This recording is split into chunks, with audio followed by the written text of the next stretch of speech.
Hi everyone, कैसे आप सब लोग। I hope all are fine. बच्चों, आज हम लोग एक मोस्ट इम्पोर्टेंट टॉपिक के यहाँ पर प्रैक्टिस क्वेश्चन लगाएंगे। इतना ज्यादा इम्पोर्टेंट है ये। अगर मुझसे कोई पूछे केमिस्ट्री के अंदर कौन सा टॉपिक ऐसा जिसको हम बिल्कुल भी स्किप नहीं कर सकते, तो वो हमारा एटम्स है। ठीक है। अब यहाँ पर एटम्स के दो यूनिट हमारे सिलेबस के अंदर मेंशन है। Atoms and molecules and structure of atom. ठीक है। Atoms and molecule and structure of atom दोनों के दोनों इतने ज्यादा इंपॉर्टेंट है, बहुत ज्यादा यहाँ से क्वेश्चन पूछे जाते हैं। केवीएस के अंदर भी बहुत क्वेश्चन आते हैं, EMRS में भी बहुत क्वेश्चन आते हैं, DBBB में भी बहुत क्वेश्चन आते हैं, रीट में भी बहुत आते हैं। ठीक है। बट जो एस्टेट है उसके अंदर तो इतने ज्यादा क्वेश्चन आते हैं, मैं ये नहीं बोलूंगी एक क्वेश्चन है दो आता है। 2021 के अंदर एस्टेट का जो 2021 वाला पेपर हुआ था उसके अंदर 7 क्वेश्चन पूछे गए थे atoms and structure of atom से। ठीक है। Atoms and molecule and structure of atom से 7 क्वेश्चन यहाँ पर पूछे गए थे। 7 क्वेश्चन मायने रखते हैं। 2022 के अंदर यहाँ से 4 क्वेश्चन पूछे गए थे और 2023 में 3 क्वेश्चन यहाँ से पूछे गए थे। ठीक है। तो कितना ज्यादा इंपॉर्टेंट हमारा ये जो टॉपिक है। जो अभी देखो 7 क्वेश्चन है, ये भी नहीं है कि तुम इसको छोड़ दो, तो 7 क्वेश्चन तो तुम्हारे गए, 60 क्वेश्चन आते 7 गए यहाँ से। ठीक है। तो ये इतना ज्यादा इंपॉर्टेंट है और इससे क्वेश्चन इतने सारे बनते हैं। अब जो ये क्वेश्चन है सारे मैंने एस्टेट के भी डाल रखे हैं इसमें, जो EMRS में पूछे गए थे वो भी डाल रखे हैं, केवीएस TGT में पूछे थे वो भी डाल रखे हैं। तो सारे अपने प्रीवियस ईयर के ही क्वेश्चन हैं। तुम यहाँ से लगा के देखो कितने आसान लगते तुम्हें। ठीक है। या कितने मुश्किल लगते हैं, एक बार लगा के देखना। यहाँ से वीडियो को पॉज कर लेना, खुद क्वेश्चन लगा के देखना। ठीक है। तो स्टार्ट कर लेते हैं फर्स्ट क्वेश्चन से। What is the number of atom in 46 gram of sodium? Sodium 23, N है एरोगेड्रो कांस्टेंट। ऐसे पूछ रखा है कि जो नंबर ऑफ एटम बताओ। ठीक है। कि 46 ग्राम ऑफ सोडियम में नंबर ऑफ एटम बताने हैं। ठीक है। तो कोई मुश्किल नहीं है, हमें क्या नंबर ऑफ एटम का फॉर्मूला आना चाहिए। तो नंबर ऑफ एटम का जो फॉर्मूला है वो क्या है हमारे पास। नंबर ऑफ एटम किसके इक्वल होता है? Number of moles into Avogadro number. Number of moles into Avogadro number. अब जो नंबर ऑफ मोल्स है, नंबर ऑफ मोल्स है, देखो मैं बहुत बार बता चुकी हूँ कि नंबर ऑफ मोल्स किसके इक्वल होता है? Given mass upon molecular mass. Given mass upon molecular mass. यहाँ पर गिवन मास हमारे पास कितना है? 46 ग्राम। मोलिकुलर मास सोडियम का कितना होता है? 23 होता है। ठीक है। तो मोल्स हमारे पास कितने आ गए? 2 मोल्स आ गए। कितने आ गए? 2 मोल्स आ गए। ठीक है। यहाँ पर हमें नंबर ऑफ मोल्स की जगह यहाँ पर जो 2 मोल्स आए वो रखने हैं, एरोगेड्रो नंबर रखना है। एरोगेड्रो को हम एन से डिनोट करते हैं। क्वेश्चन के अंदर देखो एरोगेड्रो नंबर की वैल्यू पुट नहीं करनी। क्वेश्चन के अंदर तुम्हें एन फॉर्म में दे रखा है, एन इज एरोगेड्रो कांस्टेंट, ये भी तुम्हें दे रखा है। ठीक है। तो एरोगेड्रो कांस्टेंट की वैल्यू तुम्हें यहाँ पे रखनी ही नहीं है। तो देखो यहाँ पर हमारा क्या आ गया? 2n। क्या आ गया? 2n, क्योंकि हमें बेसिकली यहाँ पे नंबर ऑफ मोल्स ही निकालने थे। तो इसका इस फॉर्मूले को याद रख लेना। नंबर ऑफ एटम किसके इक्वल होता है? Number of moles into Avogadro number. ठीक है। नेक्स्ट क्वेश्चन है अपना, the experiment which lead to the discovery of nucleus was performed by. Experiment बताना है जहां पर डिस्कवरी हुई थी न्यूक्लियस की। देखो न्यूक्लियस की डिस्कवरी है वो किसने की थी? तो न्यूक्लियस की डिस्कवरी तुम्हें सुनते आ रहे होगे, बहुत टाइम से सुनते आ रहे होगे। रदरफोर्ड एक एक्सपेरिमेंट किया था जहां पर क्या किया था? न्यूक्लियस की डिस्कवरी की थी। ठीक है। उसने क्या बताया था कि ऐसे ऐसे एक न्यूक्लियस है जहां पर whole mass of the atom concentrated होता है, बाकी जो एटम होता है वो खाली होता है। ठीक है। तो ये सारी चीजें किसने बताई थी? रदरफोर्ड ने बताई थी। तो न्यूक्लियस की डिस्कवरी है वो किसने की थी? रदरफोर्ड ने। ये इसके बारे में, रदरफोर्ड के बारे में। नेक्स्ट क्वेश्चन अपना, how many moles are present in 60 gram helium? कित मोल्स बताने हैं 60 ग्राम में कितने हीलियम के मोल्स प्रेजेंट है, हमें ये बताने हैं। ठीक है। तो देखो मोल्स का फॉर्मूला क्या है? गिवन मास अपॉन मोलिकुलर मास। इसको रट लो। ठीक है। इसी को रट लो। जो हीलियम होता है उसका मोलिकुलर मास 4 ग्राम होता है, 4 होता है। ठीक है। हीलियम से उसका मोलिकुलर मास 4 होता है। तो यहाँ पर जो गिवन मास कितना है? 60। 60 में बताने हैं। मोलिकुलर मास कितना है? 4। तो कितना आ गया? 15 मोल्स। कितना आ गया? 15 मोल्स। ठीक है। तो आंसर अपना क्या है? 15 मोल्स। अगर किसी बच्चे को नहीं समझ में आया हो तो इसकी एक्सप्लेनेशन भी साथ में दे रखी है। गिवन मास है number of grams of helium 60 ग्राम। ठीक है। 60 ग्राम। मोलर मास कितना है? 4 ग्राम। यहाँ पे देखो 4 ग्राम। ठीक है। अब यहाँ पर देखो number of moles in 60 gram. Number of moles बताने 60 ग्राम में, तो गिवन मास अपॉन क्या है? Molecular mass. ठीक है। तो नंबर ऑफ मोल्स कितने आ गए? 15 मोल्स। कितने आ गए? 15 मोल्स। ये एक्सप्लेनेशन साथ में मैं टेलीग्राम पे डाल दूंगी। नेक्स्ट देखो अपना question, the species that has the same number of electron as. इसमें ये बताना है कि कौन सी स्पीसीज ऐसी है जिसके पास सेम नंबर ऑफ इलेक्ट्रॉन है। ये क्वेश्चन आया था ईएमआरएस में, ठीक है। तो बताना है कि कौन सी स्पीसीज ऐसी है जिसके पास सेम नंबर ऑफ इलेक्ट्रॉन है। तो यहाँ पर देखो, ये हमारे पास जो इलेक्ट्रॉन है वो कितने, इसके पास 17 है। क्लोरीन है, क्लोरीन के पास ये क्या 35, ये क्या 17, ये होते हैं इलेक्ट्रॉन, ठीक है। जो एटॉमिक नंबर है वो किसके इक्वल होता है, इलेक्ट्रॉन के, ठीक है। और किसके इक्वल होता है, प्रोटॉन के। न्यूक्लियस के अंदर किसके इक्वल होता है, प्रोटॉन के। ये भी एक अलग क्वेश्चन बनता है। तो यहाँ पर जो इलेक्ट्रॉन है वो कितने हैं, 17। अब हमें इन बाकी सब में ये देखना है कि 17 इलेक्ट्रॉन किसके पास बन रहे हैं। तो देखो यहाँ पर 16 इलेक्ट्रॉन है, यहाँ पर कितने 16 इलेक्ट्रॉन, ठीक है। यहाँ पर देखो एक इलेक्ट्रॉन कम हो गया, मतलब एस पॉजिटिव आ गया, इसका मतलब एक इलेक्ट्रॉन यहाँ से गया, ठीक है। इसका मतलब इसके पास कितने हैं, 15 इलेक्ट्रॉन है। कितने हैं, 15 इलेक्ट्रॉन, ठीक है। नेक्स्ट देखो, हमारा जो आर्गन है, आर्गन के पास 18 दिख रहा है, लेकिन एक पॉजिटिव आ रहा है। पॉजिटिव मतलब एक इलेक्ट्रॉन गया, आर्गन से एक इलेक्ट्रॉन गया, इसका मतलब आर्गन, इसके पास कितने हैं, ए आर पॉजिटिव के पास 17। कितने इलेक्ट्रॉन हो गए, 17। तो हमारा आंसर क्या बनेगा, सी बनेगा। इसके पास कितने हैं, 18 इलेक्ट्रॉन, क्योंकि इसने दो क्या कर लिए, ले लिए, दो इलेक्ट्रॉन क्या कर लिए, गेन कर लिए, ठीक है। तो हमारा आंसर क्या बनेगा, सी बनेगा, क्योंकि इसने क्या किया, एक इलेक्ट्रॉन 18 थे इसके पास, इसमें से एक इलेक्ट्रॉन इसने क्या किया, छोड़ दिया, पॉजिटिव चार्ज आ गया, छोड़ दिया, ठीक है। तो हमारा आंसर सी बनेगा। यहाँ से देख लेना, एक्सप्लेनेशन इसके साथ में ऐड कर रखी है, ठीक है। देखो क्लोरीन के पास नंबर ऑफ इलेक्ट्रॉन 17 है, ठीक है। सल्फर के पास कितने 16 है, सल्फर पॉजिटिव के पास कितने 15 है, आर्गन पॉजिटिव के पास कितने 17, ठीक है। अब नेक्स्ट हमारे पास, what is the atomicity of helium. हमें बताना है एटोमिसिटी ऑफ हीलियम। हीलियम की एटोमिसिटी क्या है, हीलियम मोनो एटोमिक है, पॉली एटोमिक है, डाई एटोमिक है, ट्राई एटोमिक है, तो हमें ये बताना। तो सभी को पता कि जो हीलियम है वो एक नोबल गैस नोबल गैस है, ठीक है। एक हीलियम क्या है, नोबल गैस है। इसकी जो कॉन्फ़िगरेशन होती है वो भी क्या होती है, 1s2 2s2, ठीक है। तो ये क्या है, किसी के साथ बॉन्ड नहीं बनाता, हीलियम है वो बॉन्ड नहीं बनाता, क्योंकि फुली स्टेबल है, इसको जरूरत ही नहीं है बॉन्ड बनाने की। तो ये बॉन्ड नहीं बनाता, इसलिए ये क्या है, मोनो एटोमिक है। क्या है ये, मोनो एटोमिक है, सिंगल रहता है, ठीक है। यहाँ पर देखो हीलियम है, एटॉमिक नंबर कितना है, 2 है। ये हीलियम के बारे में दे रखा, मोनो एटोमिक गैस है, टेस्टलेस ऑर्डरलेस टेस्टलेस होती है ये, ठीक है। तो अब ये जो बाकी ऑप्शन है, आर्गन भी क्या है, मोनो एटोमिक है, हीलियम भी क्या है, मोनो एटोमिक है। ऑक्सीजन है वो क्या होता है, डाई एटोमिक, क्योंकि वो दो बॉन्ड बनाता है। ऑक्सीजन क्या है, डाई एटोमिक। हाइड्रोजन भी क्या है, डाई एटोमिक, क्योंकि इसके पास वैलेंस सेल में एक इलेक्ट्रॉन होता है, H2 गैस में मिलेगा तुम्हें हमेशा, ठीक है। फोस्फोरस है, फोस्फोरस क्या है, P4 फॉर्म में मिलता है, P4 फॉर्म में, इसलिए क्या है, टेट्रा एटोमिक, ठीक है। और सल्फर पॉली एटोमिक, मतलब सल्फर S8 तक भी मिल सकता है हमें, ठीक है। तो ये तुम्हें थोड़ी नॉलेज होनी चाहिए, क्या पता आगे क्वेश्चन ये पूछ ले कि फोस्फोरस है वो टेट्रा एटोमिक है, ट्राई एटोमिक है, डाई एटोमिक है, ऐसे भी पूछ सकता है। तो फोस्फोरस हमेशा क्या है, टेट्रा एटोमिक है, ठीक है। नेक्स्ट क्वेश्चन देखो अपना, atomic number of an electron is equal to the number of dash in the nucleus. तो ये पूछ रखा है कि एटॉमिक नंबर है वो किसके इक्वल होता है। देखो जो अपना एटॉमिक नंबर होता है ना, एटॉमिक नंबर वो किसके इक्वल होता है, नंबर ऑफ प्रोटॉन। न्यूक्लियस के अंदर पूछ रखा, तो न्यूक्लियस के अंदर प्रोटॉन ही होते हैं, ठीक है। और नंबर ऑफ इलेक्ट्रॉन, ठीक है, और नंबर ऑफ इलेक्ट्रॉन। अब इसने क्या पूछ रखा, न्यूक्लियस के अंदर, तो न्यूक्लियस के अंदर जो एटॉमिक नंबर होता है वो नंबर ऑफ प्रोटॉन के इक्वल होता है। ये मत लगा देना इलेक्ट्रॉन एंड प्रोटॉन, होता इन दोनों के ही इक्वल है एटॉमिक नंबर, बट इसने न्यूक्लियस के अंदर पूछा है, तो यहाँ पे स्टार लगा लो, ये इस टाइप के क्वेश्चन पढ़ लेना, ठीक है। न्यूक्लियस के अंदर पूछ रखा है, तो हमारा क्या बनेगा, 4 ऑप्शन बनेगा, ठीक है। नेक्स्ट है, 20 ग्राम ऑफ कॉमन साल्ट है वो डिजोल्व कर दिया 180 ग्राम ऑफ वाटर, ठीक है। What is the mass percentage of this salt in this solution. Mass percentage बतानी है, ठीक है। तो मास परसेंटेज का फॉर्मूला आना चाहिए।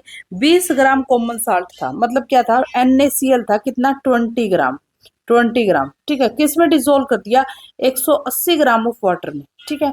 तो यहाँ से देखो कैसे निकालेंगे, मास ऑफ सल्यूट, सल्यूट का मास कितना 20 ग्राम, जो डिजोल्व करते हैं ना जिसको, उसको सल्यूट बोलते हैं, और जिसके अंदर डिजोल्व करते हैं उसको सोलवेंट बोलते हैं, और जो कंप्लीट जो तैयार होता है सल्यूट प्लस सोलवेंट उसको सोल्यूशन बोलते हैं, ठीक है। ये कॉमन टर्म है, ये तुम्हें पता ही होगी।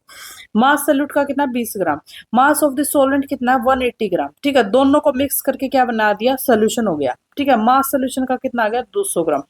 अब फॉर्मूला आप पता होना चाहिए, मास परसेंटेज ऑफ सॉल्ट है वो किसके इक्वल होता है, मास परसेंटेज ऑफ सॉल्ट है वो किसके इक्वल होता है, mass of solute mass of solution into 100। ठीक है, mass of solute mass of solution into 100। Mass of solute कितना 20 ग्राम, मास ऑफ सॉल्यूशन कितना 200 ग्राम इंटू 100। ठीक है, तो यहाँ से अपना क्या आ गया 10% आ गया, क्या आ गया 10%। एक बार फिर से देख लो, इस ये फॉर्मूला तुम्हें पता होना चाहिए, मास परसेंटेज ऑफ सॉल्ट है वो किसके इक्वल होता है, mass of solute by mass of solution into 100। ठीक है, मास सोल्यूशन का कैसे निकाला, सोल्यूट प्लस सॉल्वेंट किसके इक्वल होता है, सोल्यूशन के इक्वल होता है, यहाँ पर वैल्यू पुट की और आंसर मिल गया। ठीक है, नेक्स्ट क्वेश्चन देखो, what is the atomic number of helium. Atomic number helium का एक बार ये क्वेश्चन भी पूछ लिया था, एटॉमिक नंबर बताओ हीलियम का, तो तुम्हें पता है एटॉमिक नंबर हीलियम का 2 होता है। ठीक है, 2 होता है।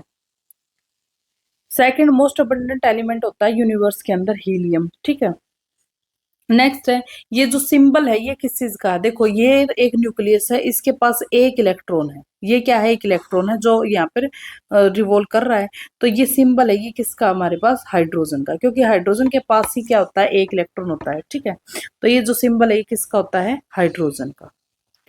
नेक्स्ट है, atomic number and mass number of the element is 98 and 251। Number of हमें बताना, number of electron proton and neutron. ठीक है, कि एटॉमिक नंबर है, देखो जो एटॉमिक नंबर होता है ना, एटॉमिक नंबर वो किसके इक्वल होता है, number of electron is equal to number of proton. ठीक है, इसका मतलब किसी भी एटम में नंबर ऑफ इलेक्ट्रॉन और प्रोटॉन क्या होते हैं, इक्वल होते हैं। ठीक है, नंबर ऑफ इलेक्ट्रॉन प्रोटॉन क्या होते हैं, इक्वल होते हैं। तो यहाँ पर देखो, यहाँ पर देखो एटॉमिक नंबर कितना है हमारे पास 98, इसका मतलब इलेक्ट्रॉन भी 98 है, इलेक्ट्रॉन भी 98 है और प्रोटॉन भी 98 है। ठीक है, ये तो तुम समझ गए होगे, इलेक्ट्रॉन भी 98 है और प्रोटॉन भी 98 है, तो एक 98 इसमें है, दो एक इसमें भी है और इसमें भी है, ये तो ऑप्शन ही कैंसिल आउट हो गया। ठीक है, अब यहाँ पर देखो जो मास नंबर वो कितना है 251, तो मास नंबर किसके इक्वल होता है, प्रोटॉन प्लस न्यूट्रॉन के इक्वल। प्रोटॉन न्यूक्लियस के अंदर मास नंबर वो किसके इक्वल होता है, प्रोटॉन प्लस न्यूट्रॉन। प्रोटॉन हमारे पास कितने आ गए 98। ठीक है, और बचा हुआ कि 251 में से अगर हम 98 माइनस कर दे तो 150, 151 कितने आ गए, 153 कितने आ गए हमारे पास न्यूट्रॉन। ठीक है, तो जो ऑप्शन हमारा फर्स्ट वाला है हमारा क्या बनेगा, करेक्ट ऑप्शन बनेगा। ठीक है, सिंपल है। देखो एटॉमिक नंबर है वो किसके इक्वल होता है, number of proton is equal to number of electron. ठीक है, तो एटॉमिक नंबर 98 है तो प्रोटॉन भी 98 है और क्या हमारे पास इलेक्ट्रॉन भी 98 है। अब जो मास नंबर है वो किसके इक्वल होता है, number of proton plus number of neutron. अब हमारे पास जो प्रोटॉन है वो कितने हैं 98, तो जो बचे हुए 251 में से अगर हम 98 माइनस कर दे तो हमारे पास क्या बच जाएंगे, न्यूट्रॉन बच जाएंगे। ठीक है, तो फर्स्ट ऑप्शन इसका क्या बनेगा, करेक्ट बनेगा। नेक्स्ट देखो, dash is the molecular mass of H2SO4। H2SO4 का मोलिकुलर मास निकालना है, सिंपल है, ऐसे निकाल सकते हो। ये रहा देखो, जो H2SO4 है उसका ये रहा मोलिकुलर मास ऑफ H2SO4, कैसे निकालोगे, जो हाइड्रोजन का क्या होता है, एटॉमिक मास हाइड्रोजन का कितना होता है 1 होता है, सल्फर का कितना होता है 32 होता है, ऑक्सीजन का कितना होता है 16 होता है, तो ऐसे तुम माइनस करके निकाल सकते हो। ठीक है, इनको ऐड कर देना, सॉरी माइनस नहीं, ऐड करके तुम निकाल सकते हो। H2SO4 है 1 इंटू 2, हाइड्रोजन के 2 है, ठीक है, सल्फर 1 है और ऑक्सीजन कितने 4 है। तो ये ऐसे भी सिंपल क्वेश्चन पूछ सकता है, इसलिए ये डाल दिया। ठीक है, नेक्स्ट है, calculate the formula mass of potassium carbonate. Calculate करना formula mass of potassium carbonate. देखो ये क्वेश्चन तभी कर पाओगे अगर तुम्हें ये पता होगा पोटासियम कार्बोनेट होता क्या है। ठीक है, क्वेश्चन इजी है लेकिन अगर तुम्हें यही नहीं पता कि पोटासियम कार्बोनेट होता क्या है तो तुम ये क्वेश्चन नहीं कर पाओगे। तो तुम्हें एक सबसे पहले क्या पता होना चाहिए, पोटासियम कार्बोनेट का फॉर्मूला क्या है। तो पोटासियम कार्बोनेट का फॉर्मूला क्या है, K2CO3 है। ठीक है, K2CO3 अब तुम आसानी से निकाल सकते हो, अब तुम आसानी से निकाल सकते हो। अब तुम कैसे निकालोगे, देखो जो पोटासियम के होता है उसका कितना होता है 39 होता है। ठीक है, उसका जो मास होता है वो कितना होता है 39, कार्बन का कितना होता है 12 होता है, ऑक्सीजन का कितना होता है 16 होता है। तो इन सबको ऐड करके 130 138 आ जाएगा। ठीक है, तो इसके अंदर इस क्वेश्चन में कुछ नहीं था, सिर्फ तुम्हें इनके ये नंबर भी तुम्हें गिवन होते हैं। बहुत बार जो एटॉमिक मास है वो तुम्हें गिवन होता है। ठीक है, इसके अंदर जो मेन थी वो थी इसका फॉर्मूला कैसे याद करोगे। तो ऐसे तुम्हें ये फॉर्मूला अगर याद होगा तो ही ये क्वेश्चन अटेम्प्ट कर पाओगे, वरना नहीं कर पाओगे। तो पोटासियम कार्बोनेट का फॉर्मूला क्या है, K2CO3। ठीक है, नेक्स्ट क्वेश्चन हमारा देखो, what is the following statement is correct? Molecular mass of a substance is sum of atomic mass of all the atom present। ठीक है, बिल्कुल। जो मोलिकुलर मास कैसे निकालोगे, जितने उसके अंदर एटम प्रेजेंट है उस सब का मास। ठीक है, formula mass is the sum of the atomic mass of the atom in the empirical formula. ये अभी तुमने निकाला है, ये भी बिल्कुल ठीक है। फॉर्मूला मास कैसे निकाला है सर, पहले उसका फॉर्मूला दे रखा था। ठीक है, फिर उस फॉर्मूले में जो मासिस था उसको रखा तुम लोगों ने। ठीक है, ये भी सही। Formula mass is of ionic compound. Ionic compound का जो फॉर्मूला मास है वो कैसे निकालोगे, while molecular mass of this mass for mass of the molecule. ठीक है, यहाँ ये तुम्हारे सारे के सारे क्या है, करेक्ट है। सारे क्या है, करेक्ट है। ठीक है, तो जो तुम निकालते हो वो कैसे निकालते हो, तुम्हें जैसे फॉर्मूला दे रखा है उसमें तुम मासेस को देख लेते हो। जैसे इसके अंदर जो क्वेश्चन था, अब तुम्हें ये फॉर्मूला दे रखा था K2CO3। ठीक है, इसमें तुम्हें पता पोटासियम का 39 होता है, कार्बन का 12 होता है, ऑक्सीजन का 16 होता है। इनको मल्टीप्लाई, जैसे पोटासियम 2 दे रखा है। ठीक है, तो ऐसे तुम मल्टीप्लाई करके एडिशन ही करना। तो इस सब के अंदर यही बात लिख रखी है, कोई अलग चीज नहीं है। ठीक है, नेक्स्ट देखो हमारे पास, atomic number of a nucleus is equal to. Atomic number है न्यूक्लियस का किसके इक्वल होता है, atomic number of a nucleus is equal. तो ये क्वेश्चन हम अभी कर चुके हैं कि atomic number of a nucleus है वो किसके इक्वल होता है, नंबर ऑफ प्रोटॉन के इक्वल। ठीक है, नंबर ऑफ प्रोटॉन के इक्वल, क्योंकि न्यूक्लियस के अंदर जो एटॉमिक नंबर होता है वो किसके इक्वल होता है, नंबर ऑफ प्रोटॉन के इक्वल। ठीक है, ये रहा एटॉमिक नंबर। यहाँ से देखो, एटॉमिक नंबर है वो कैसे डिफाइन करोगे, is define as the number of proton present in a nucleus. Nucleus के अंदर कितने प्रोटॉन प्रेजेंट होते हैं। ठीक है, उसको किससे डिनोट करते हैं, जेड से। मास नंबर किसके इक्वल होता है, total number of proton plus neutron present in a nucleus, उसको क्या बोलते हैं, मास नंबर। ठीक है, तो ये तुमसे यही पूछ रहा था कि एटॉमिक नंबर है वो क्या होता है, number of proton present in a nucleus. Nucleus के अंदर कितने नंबर ऑफ प्रोटॉन प्रेजेंट होते हैं। ठीक है, नेक्स्ट क्वेश्चन देखो, इसको लिस्ट को मैच करवाना है कि थॉमसन जो मॉडल है वो किसके ऊपर बेस्ड है, रदरफोर्ड मॉडल ने किसके ऊपर बेस्ड है, बोहर मॉडल ने क्या दिया था, डी ब्रोगली ने क्या दिया था। ठीक है, तो जो थॉमसन मॉडल है उसको क्या वो जो बेस्ड अपॉन किसके ऊपर, प्लम पुडिंग मॉडल के ऊपर बेस्ड है। ठीक है, तो ये क्या दिया था इसने, प्लम पुडिंग मॉडल दिया था। तो ए का सी। नेक्स्ट जो अपना रदरफोर्ड है उसने क्या दी थी, एटॉमिक थ्योरी दी थी। रदरफोर्ड ने क्या दी थी, एटॉमिक थ्योरी दी थी। ठीक है, और जो अपना डी ब्रोगली है, डी ब्रोगली ने क्या दिया था, ड्यूअल नेचर दिया था। ठीक है, ड्यूअल नेचर। बोहर ने क्या दिया था, क्वांटाइजेशन ऑफ द एनर्जी। ये सारे कंसेप्ट है जो स्ट्रक्चर ऑफ एटम के अंदर है, सभी की जो स्ट्रक्चर बताई थी इन्होंने। जैसे थॉमसन ने क्या बताया था, फॉर एग्जाम्पल कि ऐसे मतलब एक जैसे हमारा जो वाटरमेलन होता है ना, तरबूज जो हम खाते हैं, तो तरबूज के जैसा हमारा क्या होता है, एटम। और जो तरबूज के बीज दसे हुए होते हैं उसके अंदर वो क्या है, हमारे पास इलेक्ट्रॉन है। कि जो एटम में से तरबूज के जो बीज दसे हुए होते हैं वो हमारे पास क्या है, इलेक्ट्रॉन। इस टाइप का इन्होंने क्या दिया था, मॉडल दिया था। तो ये सारी चीजें तुम्हें याद करनी है। ठीक है, किसने कैसी स्ट्रक्चर जी, रदरफोर्ड ने क्या बताया, बोहर ने क्या बताया, डी ब्रोगली ने क्या बताया, ये सारी चीजें तुम्हें पढ़नी है, याद करनी है। तो यहाँ पर देखो, प्लम पुडिंग मॉडल है वो किसने दिया था, जैसे थॉमसन ने दिया था। ठीक है, इसमें क्या था, इस मॉडल में कि atom is made up of negative electron. Atom किससे बना है, नेगेटिव इलेक्ट्रॉन से, that float in A soup of the positive charge. ठीक है, अर्नेस्ट रदरफोर्ड है उसने क्या दिया था, उसने मतलब एक एक्सपेरिमेंट किया था, बहुत बड़ा एक्सपेरिमेंट किया था, जिसमें उसने क्या की थी, न्यूक्लियस की खोज भी की थी। ठीक है, और जो डी ब्रोगली ने डुअल नेचर को बताया था, बोहर ने quantization cell of the atom को बताया था। ठीक है, ये सारी चीजें तुम्हें वहां पे याद करनी है। नेक्स्ट हमारे पास, which of the following definition is not correct. कौन सी डेफिनेशन है जो करेक्ट नहीं है। तो देखो ये सारी डेफिनेशन, चारों की चारों डेफिनेशन तुम्हें पता होनी चाहिए। अब यहाँ पर देखो, सबसे पहली डेफिनेशन है कि आइसोटोप क्या होते हैं। आइसोटोप क्या होते हैं, एटम विद है same atomic number but different atomic mass. ठीक है, तो आइसोटोप क्या होते हैं कि जो एटम जिसका एटॉमिक नंबर सेम हो बट डिफरेंट एटॉमिक मास हो। तो ये बिल्कुल सही है, करेक्ट है। तो ये हमारे देखो आइसोटोप है, they have various particular element. जो जैसे देखो हमारे पास हाइड्रोजन है, हाइड्रोजन है 1 1, हाइड्रोजन है 2 1, हाइड्रोजन है 3 1। ये आपस में क्या है, आइसोटोप है, ठीक है। इसको क्या बोलते हैं, इसको हाइड्रोजन, इसको क्या बोलते हैं ड्यूटेरियम, इसको क्या बोलते हैं ट्रिटियम, ठीक है। तो ये क्या है, आपस में क्या है, आइसोटोप है। देखो इसका एटॉमिक नंबर तो बिल्कुल सेम है, बट इसका जो मास है ना वो क्या है, अलग है।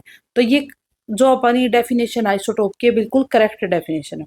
आइसोबार्स के बारे में क्या बोल रखा है, atoms with same atomic number but different atomic mass. ये नहीं, क्योंकि ये तो वही डेफिनेशन होगी ना आइसोटोप वाली। तो आइसोबार की जो डेफिनेशन है वो गलत दे रखी है इसने। आइसोबार क्या होता है, different atomic number but the same atomic mass. Atomic number तो डिफरेंट होते हैं बट एटॉमिक मास क्या होता है, सेम होता है, ठीक है। तो इसने क्या पूछा था, नॉट करेक्ट पूछा था, तो आंसर तो अपना यही बन गया। अब तुम्हें आइसोटोन के बारे में पता होना चाहिए। आइसोटोन क्या होते हैं, atoms with same neutron number but different proton number. Proton number अलग होगा, न्यूट्रॉन नंबर क्या होगा, सेम होगा। आइसोमर्स क्या होते हैं, आइसोमर्स क्या होते हैं, element with same molecular formula but different structure. Structure अलग होगी, मोलिकुलर फॉर्मूला वही होगा, ठीक है। तो ये हमारे पास क्या है। अब देखो यहाँ पर जो आइसोटोन है उसकी जो एग्जाम्पल है वो कौन से बनते हैं, जैसे बोरोन है, ये जो हमारा कार्बन है, इन दोनों में न्यूट्रॉन साथ है, ठीक है, न्यूट्रॉन इक्वल है, ठीक है। इसे बोरॉन के अंदर जो प्रोटॉन होते हैं वो कितने होते हैं, 5 है। प्रोटॉन कितने, इसके पास 5, और इसके अंदर प्रोटॉन कितने हैं, 6 है। तो इसके अंदर प्रोटॉन 5 है, न्यूट्रॉन कितने हो गए, 7। इसके अंदर प्रोटॉन 6 है तो न्यूट्रॉन कितने हो गए, 7। तो ये आपस में क्या है, आइसोटोन है, ठीक है। ये क्या है, आइसोटोन। आइसोमर क्या होते हैं, जैसे जो स्ट्रक्चर है वो अलग होती है और जो लेकिन जो फॉर्मूला है वो क्या होता है, सेम होता है, ठीक है। ये हमारे पास क्या है, आइसोमर। नेक्स्ट है हमारा, which isotope of hydrogen is radioactive. कौन सा आइसोटोप हाइड्रोजन का जो कि रेडियो एक्टिव है। तो सभी को पता है कि जो ट्रिटियम है वो क्या है, एक रेडियो एक्टिव है, ठीक है। हाइड्रोजन का आइसोटोप है जो क्या है, रेडियो एक्टिव है। ये इसके बारे में, ट्रिटियम के बारे में। नेक्स्ट हमारे पास, how many moles of hydrogen atom are present in 1 mole of aluminium hydroxide. कितने मोल प्रेजेंट होते हैं हाइड्रोजन एटम के 1 मोल ऑफ एल्यूमिनियम हाइड्रोक्साइड। अब देखो एल्यूमिनियम हाइड्रोक्साइड होता क्या है, AlOH3, AlOH3, ठीक है। इसके 1 मोल में, इस कंप्लीट के 1 मोल में तुम्हें दिखाई दे रहा होगा 3 मोल तो हाइड्रोजन के प्रेजेंट है, 3 मोल ऑक्सीजन के प्रेजेंट है, ठीक है। तो यहाँ पर मतलब क्या है कि इसके 1 मोल में 3 मोल्स ऑफ हाइड्रोजन क्या होते हैं, प्रेजेंट होते हैं। तो यहाँ पर आंसर क्या बनेगा हमारा, 3 मोल्स, ठीक है। 1 मोल में कितने प्रेजेंट होते हैं, 3 मोल्स। नेक्स्ट अपना, the value of 10 gram of gas x is 5.6 litre at NTP। What is the molecular weight of x. हमें मोलिकुलर वेट निकालना है। Volume of 10 gram of gas x है वो कितना है, 5.6 लीटर। NTP के ऊपर दे रखी है, ठीक है, NTP के ऊपर। तो यहाँ पर देखो अपना जो फॉर्मूला बनता है, जब भी कोई गैस का क्वेश्चन आता है, जो हमारा फॉर्मूला बनता है वो क्या बनता है, जो मास होता है ना सब्सटेंस का, W मास है वो सब्सटेंस का, वो डायरेक्टली प्रोपोर्शनल है वॉल्यूम के इक्वल, ठीक है। डायरेक्टली प्रोपोर्शनल है वॉल्यूम के इक्वल जो मास होता है सब्सटेंस का। यहाँ से जैसे ये प्रोपोर्शनलिटी कांस्टेंट हटाया हमने तो एक कांस्टेंट आ गया K, ठीक है। इसी को हम क्या लिख कर सकते हैं, W1V1। जैसे ये फॉर्मूले को, इस फॉर्मूले को ऐसे भी लिख सकते हैं हम, W1V1 is equal to W2V2, ठीक है। इसी फॉर्मूले को ऐसे भी लिख सकते हैं। अब तुम्हें एक चीज यहाँ से क्या पढ़ना है कि जो मोलिकुलर मास होता है ना वो किसके इक्वल होता है, 2 इंटू वेपर डेंसिटी। ये एक फॉर्मूला है जो डायरेक्ट भी क्वेश्चन में पूछा जाता है। मोलिकुलर मास है वो किसके इक्वल होता है, 2 इंटू वेपर डेंसिटी। कई बार क्या होता है, वेपर डेंसिटी दे रखी होती है, मोलिकुलर मास तुमसे पूछ लेता है, ठीक है। तो ये फॉर्मूला डायरेक्ट तुम्हें याद रखना। अब यहाँ पर जो हमें गिवन है चीजें, वो क्या गिवन है, मास दे रखा सब्सटेंस का 10 ग्राम, मास दे रखा 10 ग्राम, ठीक है। टेम्परेचर है, प्रेशर है, वॉल्यूम दे रखी है। तो हमें फॉर्मूला पुट करके वैल्यू निकालनी है। तो 22.4 लीटर ऑफ वॉल्यूम पे दे रखा है, तो W1/V1, W2/V2। जो वेट 1 कितना दे रखा है, 10 ग्राम, ठीक है। वॉल्यूम कितनी दे रखी है, 5.6 लीटर। यहाँ पर W2 हमें यहाँ पर फाइंड आउट करना है। वॉल्यूम कितनी दे रखी है, 22.4 लीटर, ठीक है। तो यहाँ से क्या आ गया अपना, W2 आ गया 40 ग्राम। एक बार फिर से देख लो, वो जो ये जो चीजें थी तुम्हें समझाने के लिए, ये जो टॉपिक था ये सारा तुम्हें समझाने के लिए है। क्वेश्चन यहाँ से स्टार्ट होता अपना। यहाँ से देखो तुम्हें गिवन क्या है, सबसे पहले वो चीजें लिखा करो जो तुम्हें गिवन है। तो जो हमारा वेट है, जो मास है वो कितना गिवन है, 10 ग्राम गिवन है, ठीक है। वॉल्यूम हमें 5.6 लीटर गिवन है, ठीक है। ये दोनों हम पुट करेंगे। W2 हमें यहाँ पे निकालना है। दूसरी जो NTP के ऊपर वॉल्यूम कितनी होती है, 22.4 लीटर होती है। तो यहाँ से हमारा क्या आ गया, W2 आ गया, ठीक है। Next question, the compound which is not an isomer having the molecular formula C5H12। ऐसे पूछ रखा है कि ये एटम्स एंड मोलिक्यूल्स का क्वेश्चन नहीं है, ये गलती से आ गया, या कार्बन एंड इट्स कंपाउंड का क्वेश्चन है। The compound which is not an isomer, कौन सा इसमें आइसोमर नहीं है, मोलिकुलर फॉर्मूला C5H12। देखो C5H12 है, इसमें से ये पूछ रखा कि इसमें से आइसोमर नहीं है, कौन सा नहीं है, तो 2,3-डाई ब्यूटेन ये है या ये। देखो 2,3-डाई ब्यूटेन क्या होता है, 1 2 3 4, ठीक है, यहाँ पे कार्बन यहाँ पे कार्बन, ये होता है 2,3-डाई ब्यूटेन। जो स्पेस रह गया उसमें क्या करना, हमें हाइड्रोजन फिल करना। तो यहाँ पर देखो 6 कार्बन बनते हैं, कितने बनते हैं, 6 कार्बन बनते हैं। तो यानी कि यहाँ पर हमारा 6 कार्बन तो हो ही नहीं सकते, ठीक है, क्योंकि C5 दे रखा है। तो ये ही इसका आइसोमर नहीं बन सकता, यही इसका आइसोमर नहीं बन सकता। ये ब्यूटेन वाला, ये 2 मिथाइल, एक ही मिथाइल ब्यूटेन है, ये बन सकता है।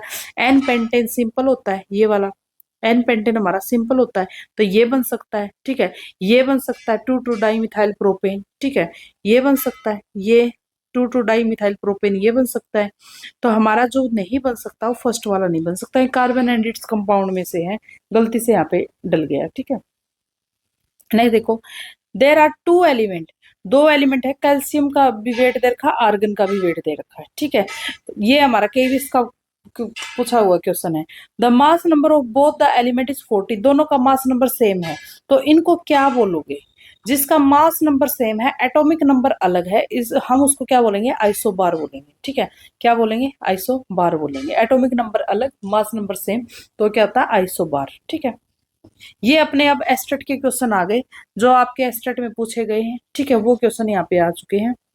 देखो, which of the following statement are incorrect about the structure of atom, structure of atom में से कौन सी स्टेटमेंट है वो जो इनकरेक्ट है। The atom as a whole is neutral, atom है वो सारा कंप्लीट न्यूट्रल है, तो ये तो बिल्कुल सही बात है, एटम है वो क्या है, न्यूट्रल है, उसके अंदर जितना पॉजिटिव चार्ज उतना ही क्या है, negative charge. The atom is an individual particle, क्या एटम एक इंडिविजुअल पार्टिकल है। नेक्स्ट देखो, the whole atom of an atom is concentrated in the nucleus, जो होल मास एटम का वो कहाँ कंसंट्रेटेड है, न्यूक्लियस के अंदर, बिल्कुल सही है। All the atom are stable in their basic state, all सभी एटम क्या बेसिक स्टेट में नहीं, कुछ एटम होते हैं जो बेसिक स्टेट में स्टेबल होते हैं, उनको रेडियो एक्टिव बोलते हैं, ठीक है। तो हमारा जो 2 और 4 ये दोनों क्या है, हमारा 2 और 4 इनकरेक्ट है, ठीक है। तो 2 और 4 क्या है, इनकरेक्ट है। एटम आर इंडिविजुअल पार्टिकल, देखो इसके भी हम इलेक्ट्रॉन है, प्रोटॉन है, न्यूट्रॉन है, तो ये भी इसके अंदर भी ये प्रेजेंट होते हैं, ठीक है। सबसे पहले हम मानते थे कि जो एटम है वो सबसे स्मॉलेस्ट होता है, लेकिन इसके भी बहुत ज्यादा टुकड़े किए जाते हैं, जैसे प्रोटॉन, इलेक्ट्रॉन, न्यूट्रॉन, ठीक है। तो हमारा 2 और 4 क्या है, हमारा करेक्ट बनेगा। नेक्स्ट देखो, an atom with 3 proton and 4 neutron will have a valency बतानी है। ये अभी लेटेस्ट ही पूछा था कि जो एटम है उसके पास 3 प्रोटॉन है और 4 न्यूट्रॉन है, उसकी वैलेंसी बतानी है। तो देखो 3 प्रोटॉन मतलब 3 इलेक्ट्रॉन भी होंगे, प्रोटॉन है उतने ही क्या है, इलेक्ट्रॉन है। तो ये लिथियम की कॉन्फ़िगरेशन है, लिथियम है, 3 इलेक्ट्रॉन है उसके पास, तो उसके पास क्या बनेगा, 1s2 2s1, यानी कि वैलेंस सेल में एक इलेक्ट्रॉन है, ठीक है। वैलेंस सेल के अंदर क्या है, एक इलेक्ट्रॉन है, तो ये एक इलेक्ट्रॉन को छोड़कर क्या हो जाएगा, स्टेबल हो जाएगा। तो इसकी जो वैलेंसी वो कितनी हो गई, 1 है, वैलेंसी क्या है, 1 है। तो ये अभी लेटेस्ट ही पूछा था, ठीक है। नेक्स्ट, ये सारे एस्टेट के क्वेश्चन है। Dalton atomic theory successful explain, Dalton ने जो अपनी एटॉमिक थ्योरी है वो सक्सेसफुली एक्सप्लेन की थी, तो उसने क्या क्या एक्सप्लेन किया था, law of conservation of mass बिल्कुल किया था, ठीक है, law of conservation of mass किया था, मास can neither be created nor be destroyed ये उन्होंने बताया था, लॉ ऑफ कांस्टेंट प्रोपोर्शनल ये भी किया था, लॉ ऑफ रेडियो एक्टिविटी ये नहीं बताया उसने, लॉ ऑफ मल्टीपल प्रोपोर्शनल ये भी उसने एक्सप्लेन किया था। तो 1 2 और 4 इसका क्या है, करेक्ट आंसर, 1 2 एंड 4 इसका क्या है, करेक्ट आंसर है, ठीक है। नेक्स्ट देखो, which of the following would weight is highest, इनमें से ये बताना कि किसका वेट सबसे ज्यादा है, सबसे ज्यादा इनमें से वेट किसका है, हमें ये एक्सप्लेन करना है, ठीक है। तो देखो 0.2 मोल्स ऑफ सुक्रोज दे रखा है, इसका हमें वेट बताना है, ठीक है। तो देखो 0.2 मोल ऑफ सुक्रोज है, इसका वेट हम कैसे निकालेंगे, सबसे पहले हम क्या करेंगे, इसका मोलर मास निकालेंगे, सबसे पहले हम क्या करेंगे, इसका मोलर मास निकालेंगे। जितने भी जैसे कार्बन है, कार्बन का कितना होता है मोलिकुलर मास 12 होता है, तो और 12 ही हमारे पास क्या है, कार्बन है। हाइड्रोजन का 1 होता है और इसके पास कितने 22 हाइड्रोजन है। ऑक्सीजन का 16 होता है, ऑक्सीजन कितने हैं 11 है। तो टोटल जो वेट आ गया, इसका मोलर मास आ गया, वो कितना आ गया 342 ग्राम। ठीक है, 342 ग्राम पर मोल कितना क्या आ गया, इसका मोलर मास आ गया। तो अब हमें मास निकालना है। तो मास कैसे निकालोगे, वही फॉर्मूला। मोल्स किसके इक्वल होते हैं, गिवन मास अपॉन मोलिकुलर मास। ठीक है, गिवन मास अपॉन मोलिकुलर, हमें गिवन मास निकालना है। ठीक है, गिवन मास निकालना है। तो यहाँ पर जो हमारे मोल्स हैं वो कितने दे रखे, 0.2 ग्राम। मोलर मास है वो कितना है 342 ग्राम। ठीक है, तो यहाँ से हमारे पास क्या आ जाएगा, गिवन मास आ जाएगा। ठीक है, तो ये हमारे पास क्या आ गया, गिवन मास आ गया। एक बार देख लो, इसको पीडीएफ को मैं सेंड कर दूंगी, देख लेना। ठीक है, नेक्स्ट हमारे पास 2 moles of calcium carbonate, 2 moles दे रखे कैल्शियम कार्बोनेट के, वही सेम है। क्या मोल्स दे रखे हमें, इसका मोलर मास हमें निकालना है। मोलर मास हम निकाल सकते हैं आसानी से, क्योंकि इसका मोलर मास कैल्शियम का कितना होता है 40 होता है, कार्बन का कितना होता है 12 होता है, ऑक्सीजन का कितना होता है 16 होता है। तो हम यहाँ से क्या निकालेंगे, मोलर मास। और मोलर मास को क्या कर देंगे, मल्टीप्लाई कर देंगे मोल्स से, क्या आ जाएगा, मास आ जाएगा। ठीक है, नेक्स्ट देखो, 2 moles of carbon dioxide, 2 moles है कार्बन डाइऑक्साइड के, तो CO2 के क्या निकालना है, मोलर मास निकालना है। कार्बन का 12, ऑक्सीजन का 16 निकाल सकते हो। ठीक है, कितना आ गया 88 ग्राम आ गया। नेक्स्ट है 10 मोल्स ऑफ वाटर, 10 मोल्स है वाटर के। तो ठीक है, तो 10 मोल वाटर का कितना होता है 18 होता है मोलर मास, डायरेक्ट याद कर सकते हो। वाटर का तो 18 होता है, ऑक्सीजन का 16, और एक हाइड्रोजन का, एक 2 हाइड्रोजन है तो 2, कितना हो गया 16 हो गया। ठीक है, तो ये कि यहाँ पे कितना आ गया 180 ग्राम, क्या हो गया मास कितना आ गया 180 ग्राम। तो सबसे ज्यादा है वो हमारे पास किसका है, इसका है 200 ग्राम। सबसे ज्यादा किसका है, कैल्शियम कार्बोनेट का। सबसे ज्यादा किसका है, कैल्शियम कार्बोनेट का। तो ये हमारे पास जो आंसर बनेगा वो क्या बनेगा, कैल्शियम कार्बोनेट। ठीक है, 2 मोल्स ऑफ कैल्शियम कार्बोनेट का जो वेट है वो क्या है, हाईएस्ट है। ठीक है, नेक्स्ट देखो, the amount of solute present per unit volume per unit mass of a solution solvent is known as, उसको क्या बोलोगे, ये एक डायरेक्ट फॉर्मूला है। तो इसको क्या बोलोगे, कंसंट्रेशन ऑफ द सॉल्यूशन। क्या बोलोगे, कंसंट्रेशन ऑफ द सॉल्यूशन। ये 2-3 बार पूछ चुका है, यही फॉर्मूले को वो 2-3 बार पूछ चुका है। Amount of solute present per unit volume per unit मास है ऑफ द सॉल्वेंट सोल्यूशन, उसको क्या बोलोगे, कंसंट्रेशन ऑफ द सॉल्यूशन। ठीक है, नेक्स्ट देखो, what happen when an oxygen atom become an oxygen ion. देखो, कोई भी ऑक्सीजन एटम था, ये ऑक्सीजन था, वो ऑक्सीजन आयन के अंदर कन्वर्ट हो गया। तो अब क्या हो गया, क्या इससे क्या घटना घटी। तो फर्स्ट ऑप्शन है कि क्या उसका एटॉमिक मास वो डिक्रीज हो गया। ठीक है, एटॉमिक मास डिक्रीज हो गया। तो एक चीज यहाँ पे देखो, एटॉमिक मास है वो किसके इक्वल होता है, प्रोटॉन प्लस न्यूट्रॉन के इक्वल। ठीक है, यहाँ पर प्रोटॉन के अंदर कोई चेंज नहीं आया, ना ही न्यूट्रॉन के, उस सिर्फ इलेक्ट्रॉन के अंदर चेंज आया है कि आयन बन गया हो। तो ये इसके अंदर कोई चेंज नहीं आया, तो एटॉमिक मास है उसके अंदर कोई चेंज नहीं है, तो ये ऑप्शन नहीं आएगा। ठीक है, एटॉमिक मास डिक्रीज नहीं होता, सेम रहता है। न्यूक्लियस नंबर, वो भी एटॉमिक मास ही होता है, न्यूक्लियस नंबर वो भी चेंज नहीं होगा, इंक्रीज नहीं होगा। ठीक है, एटॉमिक नंबर है वो सेम रहेगा। ठीक है, क्योंकि एटॉमिक नंबर वो क्या है, नंबर ऑफ प्रोटॉन के इक्वल होता है, नंबर ऑफ प्रोटॉन के इक्वल होता है। प्रोटॉन चेंज हुए ही नहीं, तो एटॉमिक नंबर भी चेंज नहीं होएगा। ठीक है, मास नंबर इंक्रीज नहीं। तो ये जो अपना ऑप्शन है सी क्या है, करेक्ट, ओनली सी इसका आंसर बनेगा, कि एटॉमिक नंबर है वो रिमेन क्या रहेगा, सेम रहेगा। ठीक है, नेक्स्ट देखो, which scientist give the concept of fixed energy level around the nucleus। Nucleus के अंदर जो किसने दिया था फिक्स एनर्जी का कंसेप्ट, कि जो इलेक्ट्रॉन है वो फिक्स एनर्जी लेवल में ऐसे राउंड करते हैं न्यूक्लियस के अराउंड। तो वो किसने दिया था हमारे पास, नील बोर ने। किसने दिया था, नील बोर ने। ठीक है, ये भी एस्टेट में पूछा था, ये सारे ही एस्टेट के क्वेश्चन चल रहे हैं अब जो पूछे गए थे। विच of the following contain maximum number of molecules, कौन सा ऐसा है जो मैक्सिमम नंबर ऑफ मॉलिक्यूल्स को कंटेन करता है इन चारों में से। ठीक है, अब यहाँ पर हमें अगर मॉलिक्यूल्स नंबर ऑफ मॉलिक्यूल्स निकालने का फॉर्मूला नहीं आएगा तो ये क्वेश्चन हमसे अटेम्प्ट नहीं होगा। तो नंबर ऑफ मॉलिक्यूल्स निकालने का फॉर्मूला क्या है हमारे पास, नंबर ऑफ मॉलिक्यूल्स वो किसके इक्वल है, given mass upon molecular mass. मतलब क्या है, number of moles into Avogadro number. ठीक है, number of moles into Avogadro number. Number of moles अगर हमें नहीं दे रखे तो क्या लिखेंगे हम, given mass upon molecular mass. ठीक है, तो ये चीज तुम समझ गए होगे इतनी। अब यहाँ पर हमें क्या कैलकुलेट करना है, सभी के नंबर ऑफ मोल्स कैलकुलेट करने, सभी सभी के नंबर ऑफ मोल्स कैलकुलेट करने हैं। कैसे कैलकुलेट करोगे? अब जैसे हाइड्रोजन है, क्या दे रखा? 1 ग्राम दे रखा है। हाइड्रोजन है वो 1 ग्राम दे रखा है, ठीक है। तो 1 ग्राम दे रखा हमारे पास क्या है? हाइड्रोजन। तो एक गिवन मास कितना है? 1 ग्राम। और मोलिकुलर मास कितना है? H2 है तो 2 ग्राम। एक हाइड्रोजन का 1 ग्राम, 2 हाइड्रोजन है 2 ग्राम, ठीक है। तो यहाँ से कितने आ गए? 0.5 मोल्स। क्या आ गए? 0.5 मोल्स। नाइट्रोजन है, गिवन मास 1 ग्राम, और जो मोलिकुलर मास है कितना? 28 ग्राम। तो यहाँ पे क्या आ गए? 0.036 मोल, ठीक है। CO2 है, गिवन मास 1 ग्राम, मोलिकुलर मास 44 ग्राम। तो ये अपने पास क्या आ गए? मोल्स आ गए। 1 ग्राम ऑफ CH4 है, गिवन मास अपॉन मोलिकुलर मास, इतने क्या आ गए? नंबर ऑफ मोल्स आ गए, ठीक है। तो यहाँ से देखो नंबर ऑफ मोल्स क्या होते जा रहे हैं? डिक्रीज होते जा रहे हैं। नंबर ऑफ मोल्स क्या है? डिक्रीज होते जा रहे हैं। जैसे ही नंबर ऑफ मोल्स घटेंगे तो हमारे पास नंबर ऑफ मोलिक्यूल्स भी क्या हो जाएंगे? डिक्रीज हो जाएंगे, ठीक है। तो सबसे ज्यादा नंबर ऑफ मोल्स है, जो नंबर ऑफ मोलिक्यूल्स है वो किसके होंगे? हाइड्रोजन के, क्योंकि इसके नंबर ऑफ मोल्स ज्यादा है। अब यहाँ पर नंबर ऑफ मोल्स का फॉर्मूला क्या है? कि जो सॉरी नंबर ऑफ मॉलिक्यूल्स का फॉर्मूला क्या है? Number of moles into Avogadro number, into Avogadro number. तो मोल्स जिसके ज्यादा हो गए उसके नंबर ऑफ मॉलिक्यूल्स भी क्या होंगे? ज्यादा होंगे, ठीक है। तो ऑप्शन में क्या आएगा हमारा? जो ऑप्शन करेक्ट ऑप्शन बनेगा वो क्या बनेगा? फर्स्ट वाला, 1 ग्राम ऑफ H2, ठीक है। एक बार इसको फिर से देख लो। नंबर ऑफ मॉलिक्यूल्स है वो किसके इक्वल होता है? Given mass upon molecular mass, into में एरोगेड्रो नंबर, ठीक है।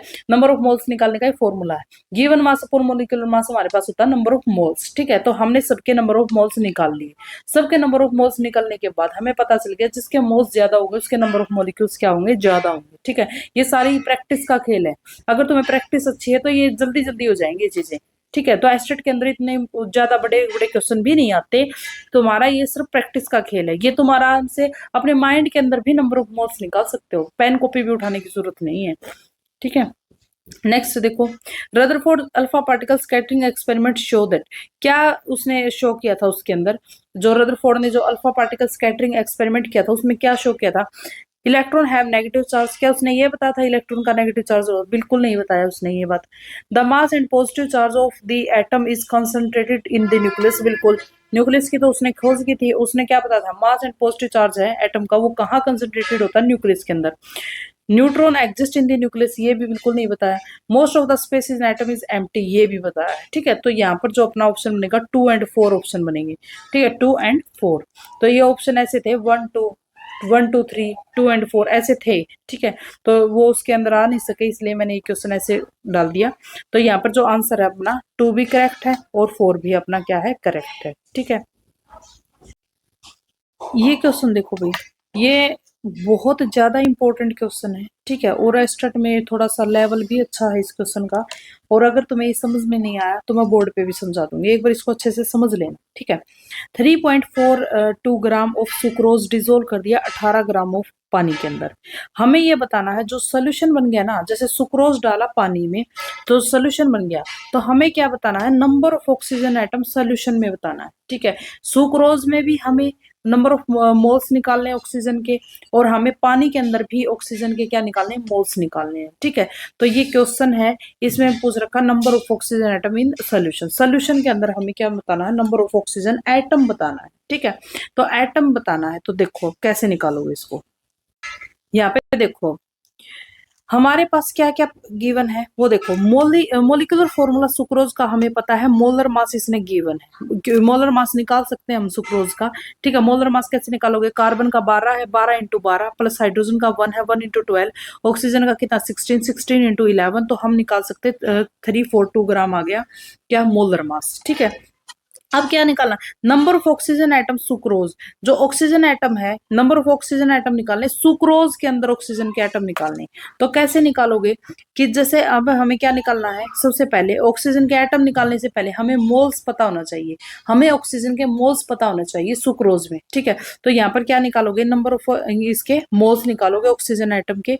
देखो number of moles of oxygen atom, number of moles of oxygen atom है वो किसके इक्वल है? Number of moles of sucrose into 11। ठीक है, 11 कैसे आया? क्योंकि देखो ऑक्सीजन के कितने कितने प्रेजेंट है, 11 प्रेजेंट है। ऑक्सीजन कितना प्रेजेंट है, 11 प्रेजेंट है। तो यहाँ पर मोल्स निकालोगे ऑक्सीजन के तो किसके इक्वल आएगा कि सुक्रोज इंटू में 11। ठीक है, सुक्रोज के मोल्स इंटू 11। ठीक है, तो सुक्रोज के मोल कैसे निकालोगे? यहाँ पे सुक्रोज के मोल कैसे निकालोगे? मैंने बता चुकी मैं, गिवन मास अपॉन मोलिकुलर मास। कितना मास गिवन है? 3.42 ग्राम गिवन है। मोलिकुलर मास कितना है? 342 गिवन है। तो यहाँ पर हमारे पास क्या आ गया? यहाँ पर हमारे पास क्या आ गया? मोल्स निकाल लिया हमने किसके? सुक्रोज के। सुक्रोज के मोल यहाँ पर पुट करके 11 से क्या किया? मल्टीप्लाई किया, और ये हमारे पास क्या आ गए? 0.011 क्या आ गए हमारे पास? ऑक्सीजन के मोल्स। ऑक्सीजन के मोल्स। ठीक है, तो एक बार फिर से देखो, हमने सुक्रोज के अंदर ऑक्सीजन के मोल्स निकाल लिए। सुक्रोज के अंदर हमने ऑक्सीजन के मोल्स निकाल लिए, क्योंकि जो सुक्रोज के मोल थे उसको हमने क्या किया? 11 से मल्टीप्लाई कर दिया। ठीक है, क्योंकि 11 उसके अंदर प्रेजेंट है, 11 मॉलिक्यूल्स प्रेजेंट है ऑक्सीजन के। ये बात यहां तक तुम्हें समझ में आ गई होगी। अब यहाँ पे नेक्स्ट देखो, नेक्स्ट क्या? अब हमें क्या करना है? वाटर के अंदर भी हमें क्या निकालने? ऑक्सीजन के मोल्स निकालने। तो वाटर जो गिवन है वो कितना गिवन है? 18 ग्राम। वाटर है वो कितना गिवन? हमें 18 ग्राम वाटर के अंदर सुक्रोज मिला रखा है। गिवन मास कितना वाटर का? 18। और वाटर का मोलिकुलर मास भी कितना होता है? H2O का, वो भी कितना होता है? 18 होता है। तो यहाँ पर क्या आ गया? 18/18। तो कितना आ गया? 1 मोल्स। ठीक है, कितना आ गया? 1 मोल्स। 1 मोल्स आ गया। 1 मोल किसका आ गया? ऑक्सीजन एटम का। ठीक है, तो 1 मोल तो ऑक्सीजन का वाटर के अंदर प्रेजेंट है। ठीक है, और यहाँ पर कितना प्रेजेंट है? 0.11 मोल्स किस में प्रेजेंट? सुक्रोज के अंदर प्रेजेंट है। तो टोटल कितना आ जाएगा हमारे पास? 1.11 मोल। देखो ये आ गया हमारे पास टोटल मोल। अब हमारे पास टोटल मोल ऑक्सीजन के कितने आ गए? 1.11। देखो, एक तरफ से तो तुमने सुक्रोज के अंदर ऑक्सीजन के मोल्स निकाल लिए, एक तरफ तुमने वाटर के अंदर ऑक्सीजन के मोल्स निकाले। अब तुम दोनों ने उसको क्या कर दिया? जोड़ दिया। ठीक है, अब हमसे क्या पूछ रखा है क्वेश्चन के अंदर? नंबर ऑफ ऑक्सीजन एटम पूछ रखा है। नंबर ऑफ ऑक्सीजन एटम पूछ रखा है। ठीक है, तो ऑक्सीजन के एटम कैसे निकालोगे? जो मोल्स जो हमने निकाले हैं उसको एरोगेड्रो से क्या कर दोगे? मल्टीप्लाई कर दोगे। मोल्स जो निकाले हैं उसको एरोगेड्रो नंबर से क्या कर दोगे? मल्टीप्लाई कर दोगे, तो तुम्हारे पास एटम आ जाएंगे। ठीक है, एक बार इसको फिर से देख लो, मतलब अगर नहीं समझ में आए क्वेश्चन तो मैं बोर्ड पे भी करवा दूंगी अच्छे तरीके से। ठीक है, वैसे जो न्यूमेरिकल वगैरह वो बोर्ड पे ही थोड़ा सा बेटर समझ में आता है, पर एक बार देख लो इसको। हमने सबसे पहले ऑक्सीजन के मोल्स निकाले सुक्रोज के अंदर। ठीक है, तो यहाँ पर हमारे कितने आ गए? 0.11। फिर हमने ऑक्सीजन के मोल्स निकाले पानी के अंदर, वाटर के अंदर, तो यहाँ पर हमारा क्या आ गया? 1 मोल्स आ गया वाटर के अंदर। दोनों को हमने क्या किया? ऐड कर दिया, ये हमारे पास आ गए टोटल मोल्स ऑक्सीजन के। अब इस टोटल मोल्स को किससे मल्टीप्लाई कर दिया? एरोगेड्रो नंबर से। एरोगेड्रो नंबर से मल्टीप्लाई कर दिया। ठीक है, तो ये हमारा क्वेश्चन था। ये हमारा बहुत ही अच्छा क्वेश्चन पूछा था उसने। ठीक है, नेक्स्ट देखो, ये कॉलम को मैच करना है। इस कॉलम को मैच करना है। 28 ग्राम हीलियम है, उसके कितने मोल्स बनेंगे? देखो 28 ग्राम हीलियम है।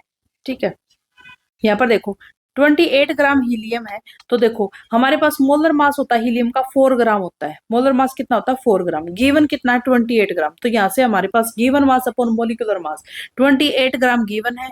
मोलर मास हीलियम का 4 होता है, तो कितने आ गए? 7 मोल्स आ गए। ठीक है, कितने आ गए? 7 मोल्स। ठीक है, तो जो ये वाला तो इसके साथ हो गया 7 मोल्स, मैच हो गया। ठीक है, नेक्स्ट देखो 0.5 मोल्स ऑफ O2 है। यहाँ पर क्या दे रखा है? 0.5 मोल्स ऑफ O2 दे रखा है। मोलर मास ऑक्सीजन का कितना होता है? 32 होता है। ठीक है, और यहाँ पर मोल्स दे रखे 0.5, तो यहाँ पर हम लोग मास निकाल सकते हैं। मास कैसे आएगा? Moles into molar mass. Moles into molar mass, वही फॉर्मूला बार बार घुमा घुमा के वही फॉर्मूला दे रखा है। तो यहाँ पर कितना आ गया? 16 ग्राम। ठीक है, यहाँ पर कितना आ गया? 16 ग्राम। नेक्स्ट देखो क्या दे रखा हमारे पास? Molar mass of common salt. Molecular mass of common salt क्या होता है? NaCl।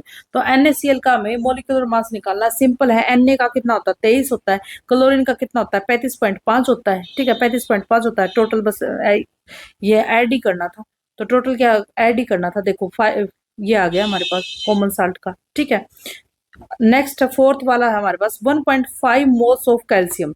1.5 मोल्स ऑफ कैल्शियम हमें बताना है। तो देखो यहाँ पर मोलर मास कैल्शियम का कितना होता है 40 होता है। मोलर मास कितना होता है 40।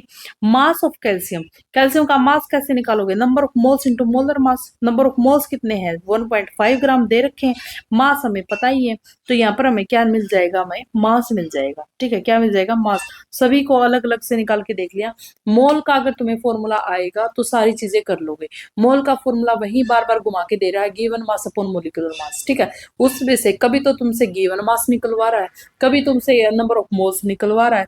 मोलिकुलर मास तुम्हें हमेशा पता होगा, या फिर तुम्हें दे भी देगा क्वेश्चन के अंदर, अगर नहीं देगा तो तुम्हें बचपन से कर तो रहे हो कि सोडियम है वो 23 होता है, क्लोरीन है वो 35.5 होता है, कैल्शियम है वो 40 होता है। तो ये बस ये सिंपल सा ही तुमसे पूछा गया था। ठीक है, एस्टेट में सिंपल सा ही क्वेश्चन तुमसे पूछा गया था। नेक्स्ट क्वेश्चन देखो, 206 gram of molten sodium bromide is electrolyse. 206 gram molten sodium bromide है, उसको इलेक्ट्रोलाइसिस किया गया है। The maximum mass of sodium obtain, maximum mass हमें सोडियम का बताना है। ठीक है, अब यहाँ पर देखो जो हमें क्वेश्चन दे रखा है कि वो क्वेश्चन क्या है हमारा, 206 gram of molten sodium bromide है, उसको इलेक्ट्रोलिसिस किया गया है। ठीक है, तो हमें मैक्सिमम मास बताना सोडियम का। कैसे बताओगे मैक्सिमम मास सोडियम का, देखो अभी इस टाइप के क्वेश्चन में जिसमें भी इलेक्ट्रोलिसिस वगैरह किया जाता है तो तुम्हें एक रिएक्शन लिखनी पड़ेगी जो बैलेंस्ड होगी। ठीक है, तो इसने क्या बोला, सोडियम ब्रोमाइड है उसको इलेक्ट्रोलिसिस कर दिया, तो तुमने सोडियम ब्रोमाइड को तोड़ दिया, किसके अंदर, सोडियम और ब्रोमाइड के अंदर। तो यहाँ पर जो तुम्हें जो रिएक्शन वो बैलेंस करनी पड़ेगी, यानी कि 2 NaBr को तोड़ा है 2Na में और Br2 में। ठीक है, 2Na में और Br में। अब यहाँ पर हमें क्या करना है, पहले सबसे पहले हमें मोलर मास का पता होना चाहिए NaBr का। मोलर मास किसका, इसका 23 होता है, इसका 80 होता है, टोटल हमें मोलर मास का पता चल गया। ठीक है, 103 ग्राम आ गया। जैसे ही हमें मोलर मास का पता चला तो हम क्या निकालेंगे, मोल निकालेंगे NaBr के। मोल निकालोगे तभी तो तुम्हें ये पता चलेगा सोडियम का, इसके कंप्लीट के मोल पता होंगे तभी तो तुम्हें सोडियम के मोल पता होंगे। ठीक है, तो मोल क्यों निकाला तुमने, क्योंकि हमें सोडियम का मोल चाहिए। तो यहाँ पर देखो जैसे ही क्या हुआ एन मोल्स निकालोगे, यहाँ पे मोलिकुलर मास हमें पता चल गया, तो यहाँ पर क्या निकालोगे, मोल निकालोगे। Given mass upon molecular mass, 2 moles आ गए। ठीक है, कितने आ गए, 2 मोल्स। तो calculate the moles of Na। अब देखो ये 2 है, 2 ग्राम कितना प्रोड्यूस करता है, दो दो प्रोड्यूस करता है। इसी तरीके से 2 मोल्स है, वो कितना प्रोड्यूस करेगा, 2 मोल्स Na। 2 मोल NaBr है, हमें ये टोटल के मोल्स निकाले हैं, 2 मोल्स टोटल के आ गए। तो 2 मोल्स इसके हैं, तो वो 2 मोल्स ही सोडियम के क्या करेंगे, प्रोड्यूस करेंगे। ठीक, पास ऑप्शन क्या बनेगा हमारा, एंटी न्यूट्रिनो। ठीक है, ऑप्शन क्या है, एंटी न्यूट्रिनो। एंटी न्यूट्रिनो देखो ये जो प्रोसेस है तो इसी को क्या बोलते हैं, बीटा डीके भी बोलते हैं, इसी को क्या बोलते हैं, बीटा डीके। इसके अंदर क्या होता है, ये हमारे पास क्या है, एक न्यूक्लियस है, न्यूक्लियस का स्पॉन्टेनियस रिएक्शन करवाएंगे तो एक इलेक्ट्रॉन निकलेगा। ठीक है, एक डॉटर न्यूक्लियस निकलेगा और एक हमारे पास एंटी न्यूट्रिनो निकलेगा। एक हमारे पास क्या निकलेगा, एंटी न्यूट्रिनो। ठीक है, तो इतना ज्यादा समझो मत, बस इसको छोटा सा ये याद रखो कि जब फ्री डीके होता है, बीटा डीके होता है, तो एक एंटी न्यूट्रिनो निकलता है। ठीक है, ये 2 बार आया हुआ क्वेश्चन है, 2017 में भी आया था, 2021 में भी इंपॉर्टेंट क्वेश्चन है तुम्हारा। तो ये तुम्हारे क्वेश्चन प्रैक्टिस की सीरीज थी। ठीक है, आई होप तुम्हें क्वेश्चन अच्छे लगे होंगे, थोड़े से डीप भी हैं, थोड़े से सरफेस लेवल के क्वेश्चन भी हैं, सारे एग्जाम के आए हुए क्वेश्चन है। ठीक है, अच्छे से करना, वीडियो को पॉज कर करके देखना तुम्हारी तैयारी कैसी चल रही है। तो आई होप तुम्हें अच्छा लगा होगा कंटेंट। तो अगर अच्छा लग रहा है तो लाइक शेयर सब्सक्राइब भी कर दिया करो। ठीक है, तो चलो, थैंक यू सो मच।